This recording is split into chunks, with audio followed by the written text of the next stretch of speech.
Chapter 19, Two Yellow Eyes. The boys hooted as the girls headed down the driveway toward the road and the swinging bridge on the other side. They actually thought we'd fall for that, said Wally. They must think we're really dumb. The four boys followed the paw prints around the yard, laughing at all the work the girls had done to make them think that Abaguchi had been there. The thing is, Beth was really scared, Wally said. Caroline, too.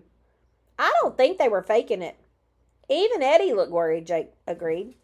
Maybe they did see something. Could have been a dog or a fox or a deer or something. Two yellow eyes could be almost anything, Josh told them. After dinner, however, while Jake and Josh were playing a video game and Peter was taking his bath, Wally put on his jacket and went out in the backyard with the flashlight. For a long time, he stood at the bottom of the steps and just watched and listened. If there was any creature back in the trees behind the shed, he decided, and if he waited long enough, he would hear something, see something. No animal could be 100% quiet, could it? When he heard something, he'd turn on the flashlight and see what it was. Caroline was a good actress, but she wasn't that good.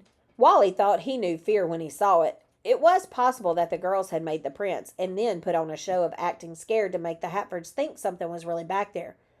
But no, they would have brushed off their hands and knees. Standing absolutely still in the November cold made his legs seem to lock in a position like those of a horse asleep on its feet.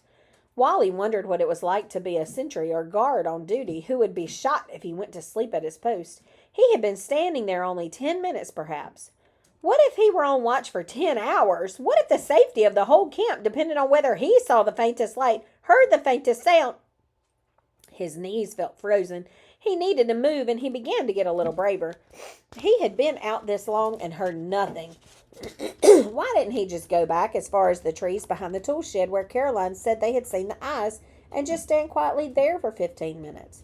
Then, if he still saw or heard nothing, he would figure the girls hadn't seen anything either. Softly, he moved across the damp grass and stood leaning against the back of the tool shed, hands in his pockets, shoulders hunched against the chill. There were goosebumps all up and down his legs where the wind whipped his trousers against him. For a moment, he thought he heard something, a whine, perhaps. Then he realized it was the whistle of the wind. How long had he been standing here for now? 5 minutes? 10? He began counting to 60 to keep track of the minutes, but after a while he forgot which minute he was counting off, 7 or 8. After that, he felt he was too numb to think. Even his brain was freezing. Something snapped back in the trees like a twig underfoot. While he sniffing, a small forest creature scurrying home. Snap. Again the sound, like a footstep. Then a rustle, as though something was rooting around, pawing the ground, sniffing. Wally knew if he ran to the house to get Jake and Josh, he would frighten away the visitor. If he did not run for the house, he might have a heart attack on the spot. Wally did not run, not because he was brave, but because he felt his feet and legs were icicles. The air was quiet. Wally heard only the thump of his heart, the throbbing of blood in his temples, and then, not 10 yards away, 2 yellow eyes stared out at Wally from the trees.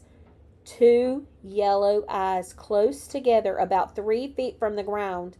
They moved to the left as though the creature were circling, but then they stopped and moved to the right. Wally inched backward toward the door of the shed, heart racing, mouth dry, fingers clutching the flashlight. Turn on the flashlight, his brain told him, and see what it is. Now's your chance. Turn on the light. No, run, his feet argued. Forget the light and run. He would get to the door of the shed and then turn on the light, he decided. If necessary, he could jump inside and close the door after him. The yellow eyes seemed to come closer. In terror, Wally reached the corner of the shed and lifted the flashlight, but his hands were so cold he dropped it, and in a split second, the yellow eyes disappeared. Frantically, Wally picked up the light and shone in the direction of the eyes, but there was nothing. He took a few steps forward, disappointment overcoming fear, and even rattled the branches of a nearby bush, hoping to flush the creature out if it was still lurking about, but he didn't see anything at all. The grove of trees behind the shed seemed empty now. As sure as Wally had felt before that a presence was there, a creature unseen, he now knew that it was gone. He turned and kicked the shed hard, only injuring his toe, and limped back to the house, wiping his nose and with his hand. Coming into the kitchen, he found his brothers making popcorn in the microwave. "Where have you been?" asked Josh. I saw them," he said. "The girls are back." "The eyes. The yellow eyes." "What?" "But when I turned on the flashlight, they were gone." "Maybe you only imagined it," Josh said. "No, I saw two yellow eyes. They were 3 feet off the ground, just like Caroline said, and I heard something moving around, sort of sniffing and snorting in the underbrush. I know something was out there. The girls did see it, only I don't know what it was." Jake and Josh sat down slowly in their chairs around the table, and only Peter remembered the popcorn and got it out of the microwave in time. "If it's there," Josh said after a minute, "we're going to catch it."